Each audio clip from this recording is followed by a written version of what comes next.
Deadlock just got a massive update. New heroes, new base designs, new map layout, and there's a lot of new players coming in, and you're probably one of them. You load up the main menu, but there's just so much stuff, and you don't know where to start. Well, you came to the right place. In this video, we're gonna go over everything from which hero to pick, what items do, which builds to use, how to play the game, and much more. This is the ultimate beginner's guide to Deadlock. What's up friends, this is Metro. I've been playing high-level Deadlock for over a year, and today I will share everything I know to make your first steps into the game as easy as possible. So first thing first, you want to get into Deadlock because all your friends are playing it, but you don't even know how to get in. There is an invite-only system right now. The game is still in closed alpha, so all you have to do is join the Discord in the description below. We're sending out invites daily. You check out the hashtag request invites channel, and we are sending out invites daily, and you should have your invite within 24 hours so you can start playing the game. So don't worry if you don't have any friends. I don't have any either. Okay, let's get into the video. Let's start off very easy, and we'll start with what hero should I pick? And I get this question all the time, and you know, there's a lot of heroes in Deadlock, and there's a lot of different playstyles in Deadlock. So the simple answer is, you should probably figure out what you enjoy the most and play those heroes first.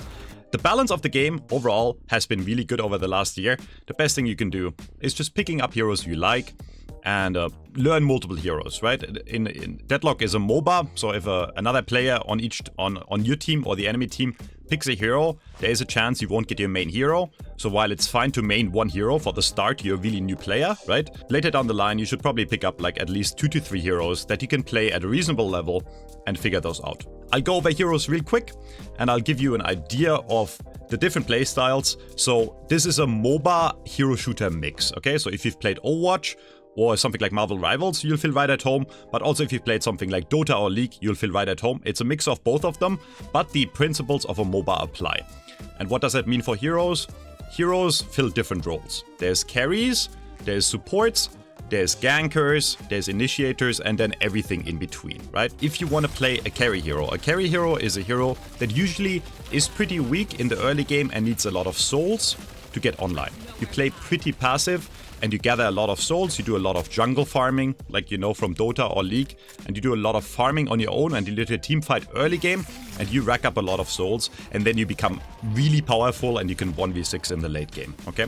And great heroes to get into that would be something like Wraith, something like Seven, something like Infernus, okay? Then there's heroes that are the complete opposite, which is supports. Supports have abilities that are strong at all points in the game and give you value no matter how many souls you have.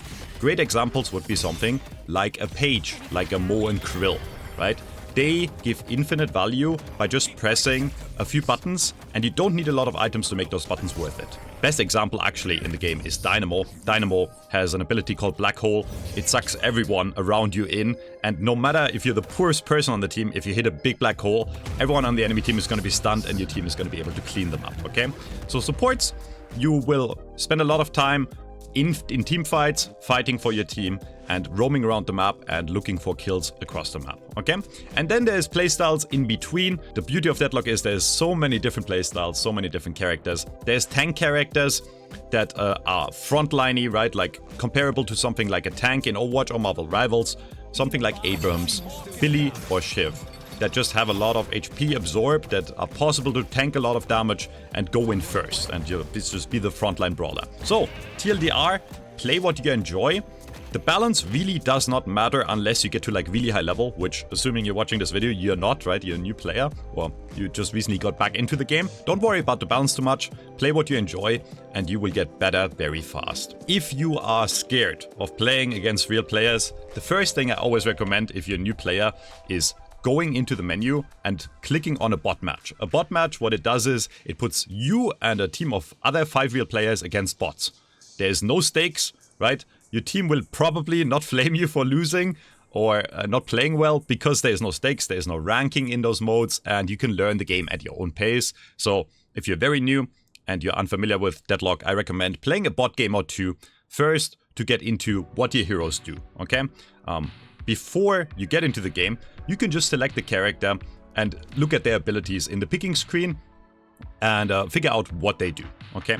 Which brings me to my next part. There is a lot of items in this game, right? There's multiple categories, multiple levels of items, 800s, 1600s, 3200s, and 6400s.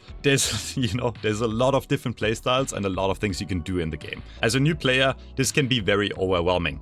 But Valve added a system which is really beautiful, which has not been around in other MOBAs as far as I know, which is the build browser system.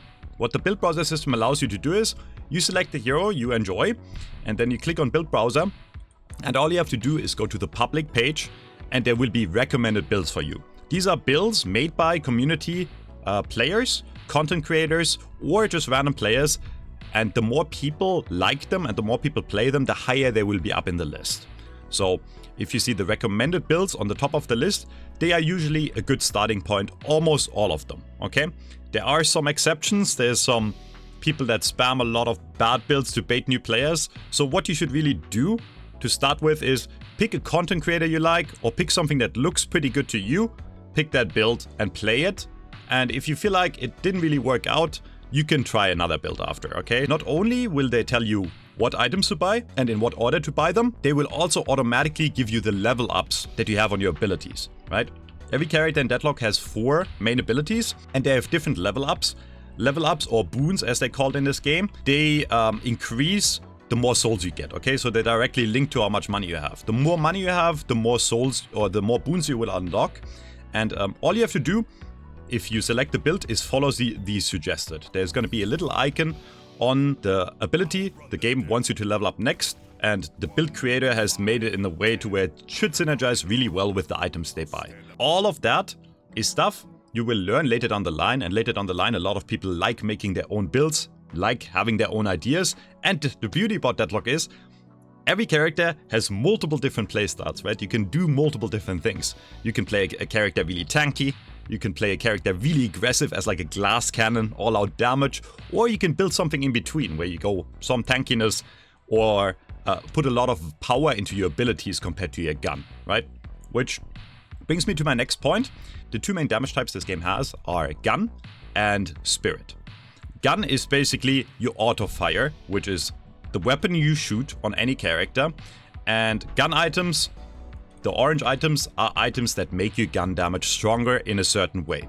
They either increase your fire rate so you shoot faster, they make it so you do more damage per shot, or they do something like debuffing the enemy so they take more damage off your gun. Okay, that's gun items. And on the same page, spirit items are items that amplify your abilities. If you hover over your ability icons on any hero, anytime you see this little star icon, the purple star, is abilities that scale with spirit. And most abilities in this game scale with spirit. There's very few that scale with gun. And the more spirit you have, the more damage those abilities are gonna do, okay? And you don't have to go all out in one of those categories. Again, there's multiple different ways to play characters, and a lot of characters benefit from having both more gun damage and more spirit damage. One thing I should mention that a lot of new players don't know, your melee damage, so your melee abilities, scale directly with your weapon damage. So the more weapon damage you have, the more melee damage you do. Which brings me to our next point. There is a melee system in this game, and it's kind of akin to Elden Ring or Souls games if you've never played them. There is a light melee you can do, and there is a heavy melee you can do. So when you press your melee button once, you do a light melee, and if you hold your melee button down, you will perform a heavy melee that goes further and does more than double the damage, okay? But there is a counter. The enemy can decide to parry you. So there's also a parry button. On base settings, it is F, where you get a blue aura around you. And when the enemy melees you, and you parry in time, what's gonna happen is, the enemy is gonna get stunned, and while they're stunned, they will take more damage from anything you do. They will take more damage from your gun, more damage from your spirit, and they will also take more melee damage, okay? So the entire melee minigame is a really big part of Deadlock that you will learn over time. But be aware that melees in this game exist, and a lot of new players come in and they get punched to death because they just don't realize there's actually counters to melees, right? So think of melees as close range damage that you can do on any character. It's a lot of damage usually, and a lot of characters are built around melees. You can play characters like melee characters, but there's counters, there's parries. So just before you start playing a game, or after you do your bot matches, go into the practice range real quick and try to practice parrying the enemy's heavy melees, right? Light melees can also get parried, but light melees are instant, so they're gonna be harder to predict, right? Like you just have to predict that, oh, the enemy is probably gonna quick melee me right away, so be aware of that. Next unique thing about Deadlock that makes it very different to other MOBAs and hero shooters is there's a stamina system. Every character has a stamina bar you can see below your crosshair that allows you to do movement in the game. And there is a lot of movement in the game, and it's a really big part of the game. And it's really high skill ceiling, but it's very easy to get into, so I'll give you the basics real quick, okay? There is a dash, which is just your shift button, where you just dash forward. There's a jump. One jump does not cost stamina, it's a small jump, but if you double jump like Mario, it will take a stamina, okay? And then you can combine those two, you can perform what's called a dash jump. So all you'd have to do is press the dash button and then the jump button at the right time, and you will perform a dash jump. If you want to practice this, it's really not that hard to get into, but there is a small blink, or there's a small light up for the timing of when you have to hit the jump after the dash. So you dash, and then as soon as it glows, you perform the jump, and you will perform a dash jump, okay? So that's basic movement, and this basic movement allows you to get in and out of fights, allows you to chase the enemy, allows you to get away from the enemy. Again, this movement gets very complex. I'll give you a few more things that you can start with, but later down the line, we'll probably make a movement tutorial, or someone like Piggy, there's some really insane movement players. You could talk about movement for an entire 50 minutes by just its own video, so it would be too much for this video. You can slide downstairs, so if you press your crouch button while you have velocity, so like walking down the stairs, you can slide down the stairs, okay, which also is going to give you movement. And also, while you are sliding, you will not lose any ammo, okay? So the ammo you have on any character, on your gun, you will not use it as long as you're sliding, which means if you have really good movement, you can shoot for way longer than you usually would, okay? And then there's something called wall jumps.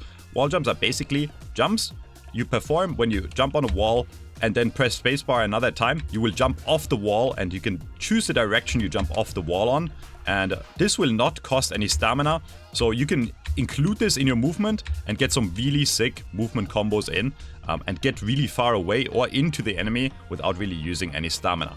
You loaded up the game, you know roughly what your character does, you know roughly your character's abilities, you know how to move, you know how to shoot hopefully, and you want to get into your first game against non-bots. What do you do? The first thing in every game is called the laning stage. The way the laning stage on Deadlock works is there's going to be 3 lanes on the map, and all of them are going to be 2 versus 2, okay? So you're going to have one of your teammates in your lane with you, and the enemy is going to have 2 players against you. And the entire point of the laning stage is trying to kill the enemy Guardian before they kill yours. What this does is, the Guardian will open up the map, you will get more map control, you will get extra souls, more money, and you will be able to help your team more, and that goes into the entire MOBA aspect of the game. During the laning stage, the very basic thing, if you've never played MOBAs before, there is creeps, okay? Creeps are basically AI of your team against the enemy team, and all they do is they walk down a predetermined path, and they will fight each other, or fight you as a player if you step too far forward, okay? And especially in the early game, these laning creeps are quite tanky, and they also deal quite a significant amount of damage to you. So you really have to respect them, and the first thing that should always be your priority on the lane is shooting the enemy laning creeps. A lot of people, especially new players, fall into this trap to where laning stage starts, you see the enemy players, and you run headfirst into them, and you start shooting them. And all in the meanwhile, the enemy creeps are shooting you, you take a lot of damage and you die, and you're really confused, like, why did I lose that 1v1? The simple reason is laning creeps will help you win the game, because they will absorb damage for you. If you push something like a Guardian, they will take damage from the Guardian, allowing you to deal damage to the Guardian freely without really any downside to you, right? Like, so think of the laning creeps as your front line and your ability to fight in the early game, which means you will start off the laning stage by just pushing enemy creeps. Now, you will notice that enemy creeps also give you souls, okay? And souls are the main income in this game, and souls are the main determining factor of how strong you are. Because the more souls you have, the more items you will be able to buy, and the more levels on your abilities you will have. So you'll do just more damage to the enemy, you will be more tanky, and you will just be stronger, right? In most cases, the team that has most souls at the end of the game will win for that reason. So, how do souls mechanics work? As soon as you kill a creep, there's gonna be a soul flying out that floats up into the sky, and another soul that drops to the floor. The part of the soul that drops to the floor will pick up automatically as long as you're in range, so you don't have to worry about that. But, like in any other MOBA, there's gonna be a deny and secure mechanic. So when you kill one of those creeps and the soul floats up, what you can do is, you can shoot it and secure it for extra souls. But the enemy team can also do that, okay? Which means, if the enemy shoots your souls before you do, they will get what's called a deny. It's gonna make an ugly sound, and they will get part of the money that you just got from your own creep that you killed, okay? So there's a way to steal money from the enemy, okay? So you always want to make sure to deny enemy souls on a basic level, or secure your own souls, which means if you shoot the enemy creeps, make sure to secure them, and then after, if the enemy shoots your creeps, you also, if you have time, want to look for denies. So when your creep dies, you want the soul that pops up to be denied. And this would look something like this, where if an enemy is on the map and one of your creeps die here, which I'll show real quick, a soul will float up just like the other one. It's going to be orange this time instead of green, because it's the enemy soul, and you can shoot it and secure it and get more money that way. And that is the basic lane mechanics part of the lane. The other part of the lane is, if you kill enemy players, heroes, you will get a lot of money, okay? It's gonna be worth a lot. So not only is your goal to secure and deny souls in the lane, your goal is also to obviously kill your enemy players. How do you kill the enemy players? By using your abilities and using your gun. Again, this is gonna be stuff that you will learn over time, learning what you can get away with. But on a very basic level, if this is your first MOBA, or again, you're just coming back, shove the lane first, okay? Make sure that your creeps are winning the fight against their creeps, basically. And after that, it's going to be very easy for you to trade against the enemy player, because they are going to be under fire from not only you, but your creeps, and your creeps will help you out and make the fight for you easier. That's how you get kills in the lane, okay?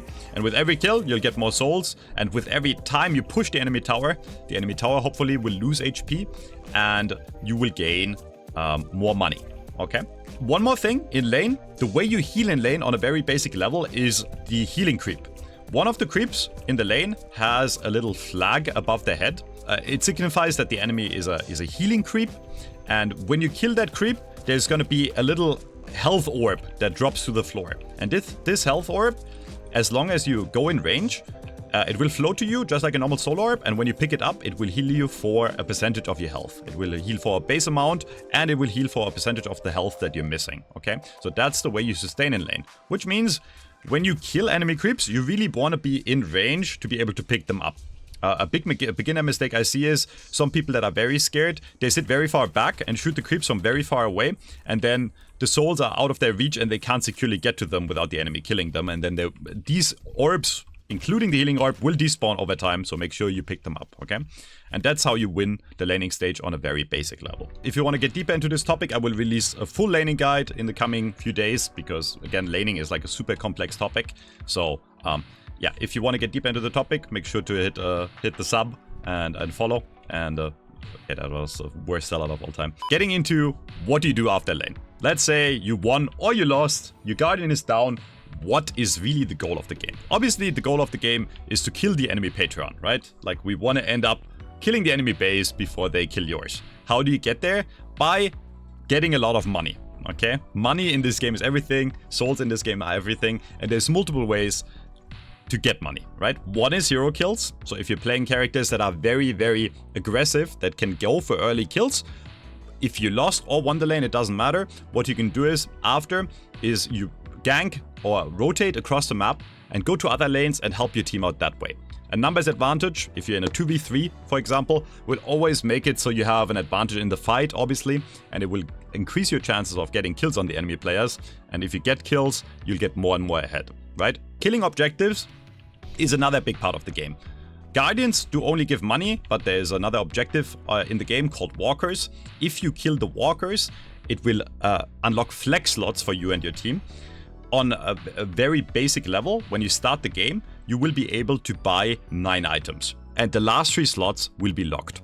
Those slots will unlock with every single walker kill, which allows you to buy even more items to become even more powerful. So they are a very essential tool in the mid to late game to get your team more ahead. Plus they give you a lot of more map control and more money. So pushing walkers is another thing you can do. Just be aware that these walkers are way stronger than guardians early on. They can stun you, they can deal a lot of damage on long range, and they are a lot harder to kill, right?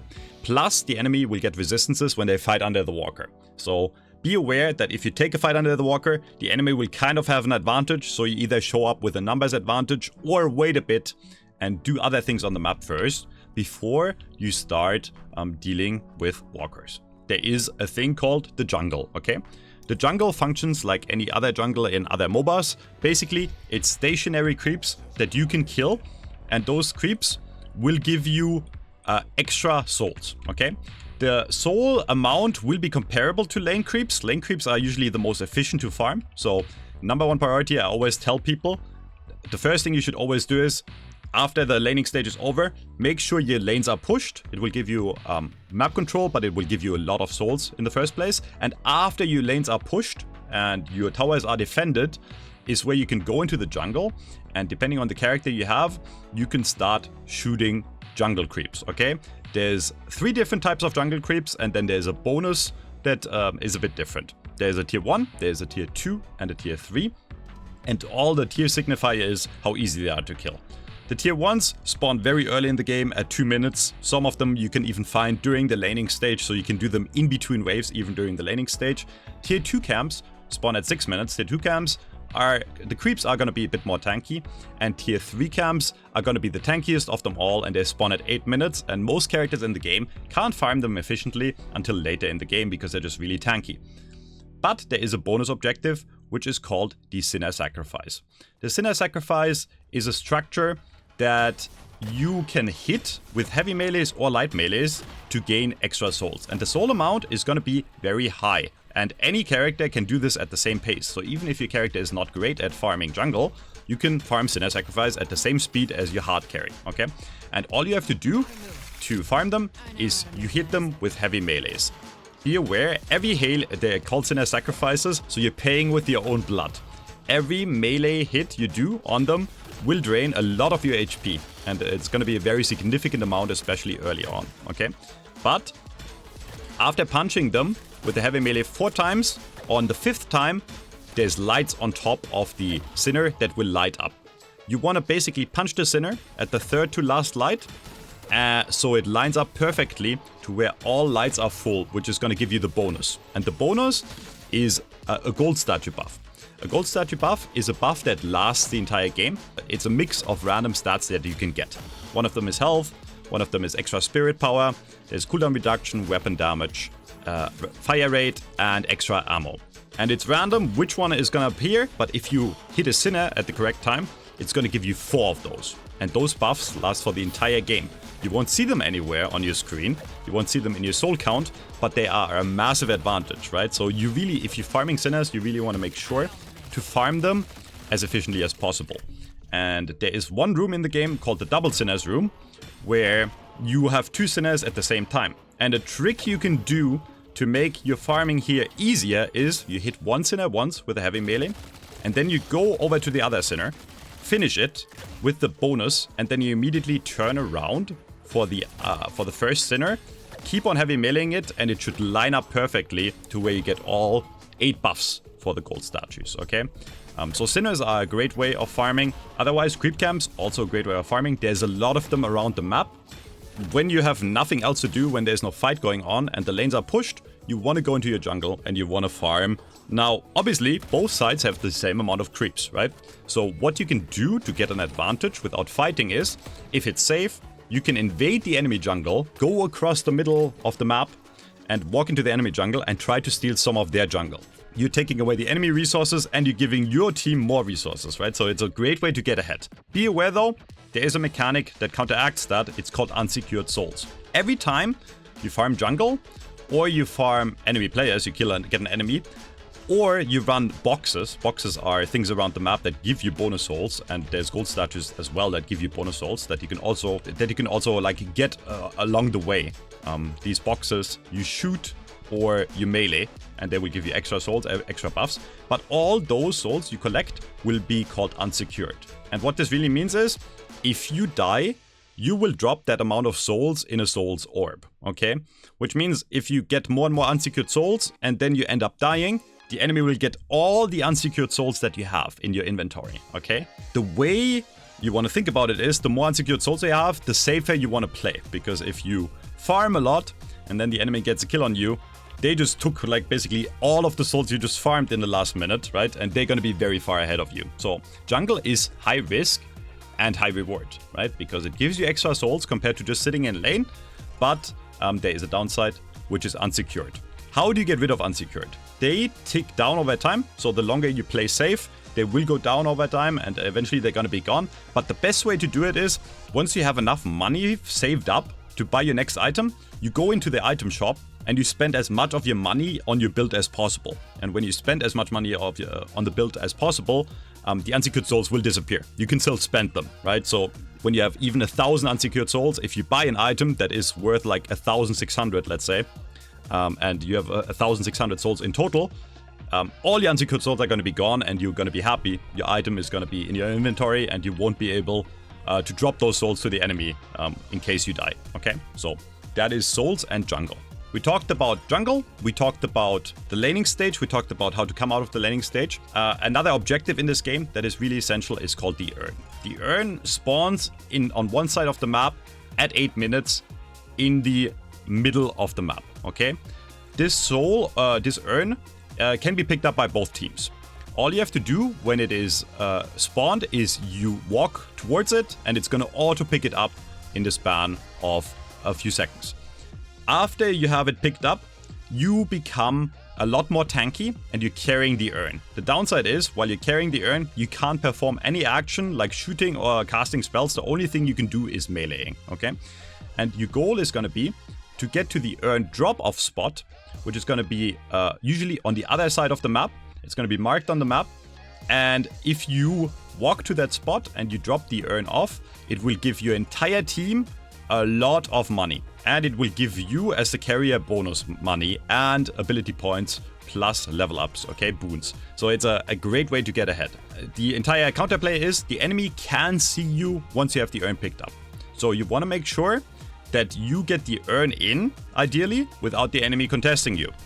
If the enemy contests you, you need your team. It's really a team objective where you send multiple people to the urn drop spot to secure your team the urn, right? All you have to do again is sit on the urn drop spot and put it in, and it's going to give you the money. But if you get heavy meleeed, you will drop the urn. If you get stunned, you will drop the urn. So the enemy can use abilities or melees on you to stop you from depositing the urn. Just be aware that the enemy is going to be aware of your position. So if you're running the urn, it's going to be easy for the enemy to track what you're doing as a specific player. The urn also has forward and backwards drop spots.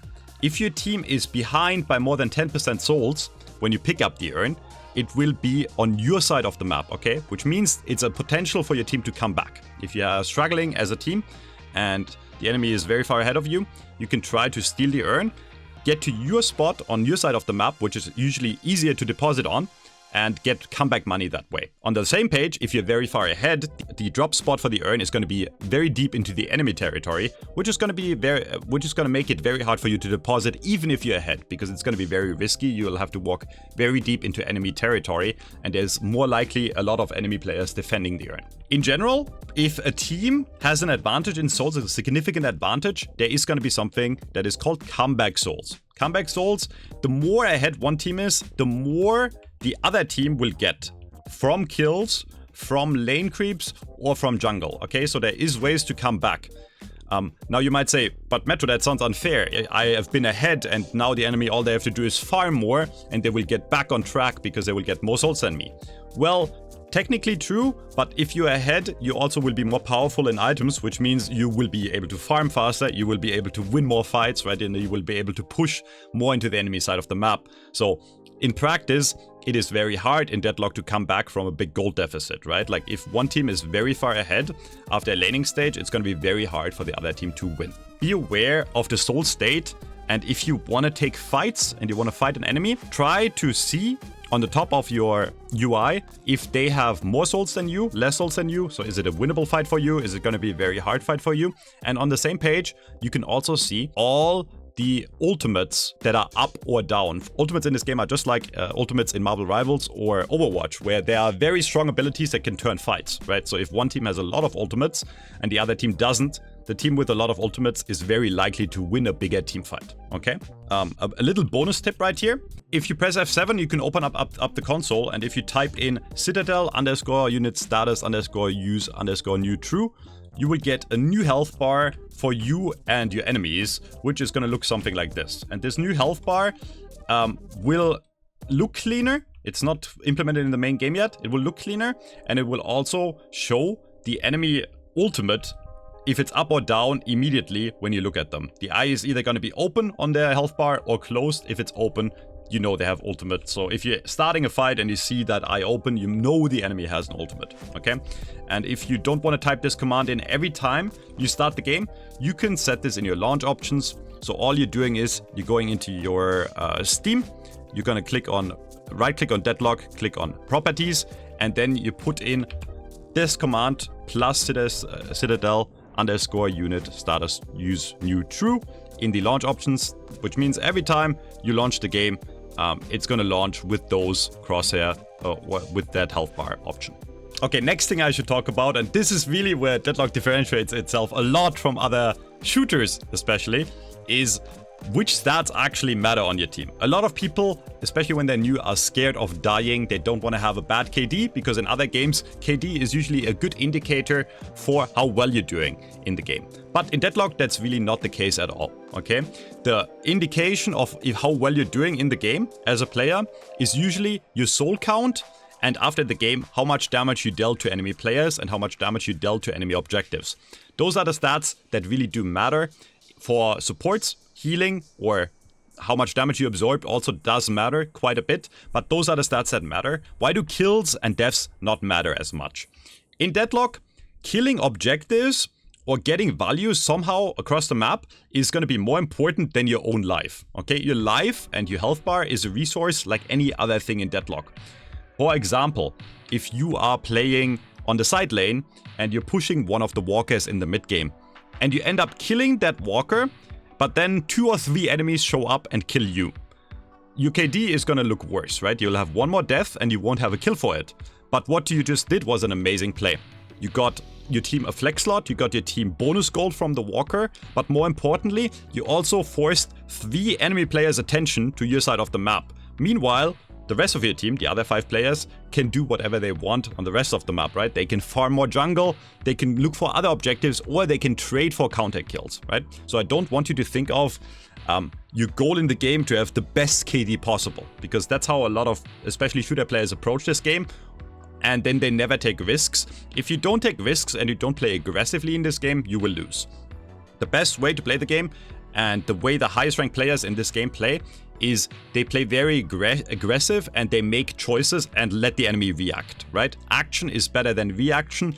If you always have to react like, oh, the enemy is pushing this lane, let me fix this. Or the enemy is doing that, let me go there. If you always react, you don't have your own game plan. It's better to come into the game with your own game plan, make your own choices, and play proactively. Don't worry about your KD as much. Try to do as well as you can in fights. And if there's a fight breaking out near you, you should always try to help, unless you're like very low health, right? Being in the fight, even if you're a bit hurt or you don't have an ultimate, is better than not being there and letting your team die. Because the longer the game goes, the longer the respawn timers are gonna get. And the longer the respawn timers are gonna get, the more time the enemy will have to do after killing you to do other things on the map. Which brings me to mid-boss. This is the most powerful objective in the game. Mid-boss spawns at 10 minutes, but it is a very tanky and very risky objective to take until, I want to say, around 20 minutes. Why? Before then, it will take your team a long time to kill mid-boss. Also, there's going to be a warning audio across the map that everyone can hear once you get the mid-boss to 66% health. The enemy will be able to contest you, and even if you get enemy kills early, their respawn is going to be so short that they will be back in time to contest mid-boss. If your team or the enemy team is doing mid-boss, what is going to happen after mid-boss dies is there's going to be a rejuvenator dropping, okay? It's going to float down slowly from the sky, and as soon as it hits the ground and the audio, the music stops, you can heavy melee to secure a mid-boss buff. Right now, you get 3 of them, so you can punch the rejuvenator up to 3 times. The only way to secure it is heavy meleeing. Light melees do nothing against it, and shooting it does nothing. Once you have the mid-boss buff secured, it gives your team an extra life. So the next person that dies on your team will die in that place and then immediately respawn with full health 2 seconds later. Okay, so it's an incredibly strong buff, especially if you have all 3 of them. The enemy team will try to contest. Okay, and in a mid-boss fight, parrying matters. Remember when we talked about melees earlier and how we talked about being able to parry heavy melees? You can do the same thing on the rejuvenator. If the enemy tries to heavy punch the rejuvenator, you can sit on it and parry, get the enemy stunned, and then secure it for yourself. And a lot of Deadlock mid-boss fights revolve around that punching mechanic. There's a lot of abilities in the game that can stun the enemy team, obviously, and can secure a team the mid-boss. And there's so many heroes that I can't give you all the examples, but I'll name you a few. Something like a Dynamo Black Hole again, right? Stops the enemy from moving. Something like an Ivy Stoneform can stun everyone around the Rejuvenator, right? Something like a Billy Chain can chain everyone out of the Rejuvenator range. So there's a lot of ways to counteract mid-boss. The only way to get good at mid-boss fights is just playing the game a lot. Just know that after 20 minutes, if you win a big team fight and the enemy is down multiple players, that is usually around a good time to take the mid-boss, because the enemy is going to be dead for a long time, and you're going to hopefully have like 6 to 5 players in the mid-pit to secure the mid-boss, while the enemy only has like 2 or 3. So even if they contest, you have a higher chance of securing most of the buffs in mid-boss. And it is really just the most powerful buff in the game, right? It's an extra life. If you get all 3, you're basically playing a 9v6, right? Where you can take a fight and you can have 3 people dying, and then they come back with full health immediately. So it's an incredibly powerful buff. Also means that if you're behind and you lose a fight around 20 minutes or longer, or later in the game, that means the enemy will likely try to do mid-boss at some point, so you want to be aware and be ready and be around mid to contest the mid-boss if you can. Game went on, you have been fighting a lot, you have been farming a lot, everyone's souls are going up, you've secured a mid-boss. How do you end the game? After you kill the enemy walkers, usually most walkers are dead by the time you want to try to start attacking the enemy base. The enemy base is going to be the hardest thing to crack in the game. There's going to be a lot of cover for the enemy. They can take high ground above you. There's going to be base guardians that defend their base. And there's going to be a thing called shrines. Shrines are tanky objectives that you have to destroy, both of them, to even be able to damage the patron. The patron is the main big baddie in this game, or the main tooth, you know, the base structures. And they fight back.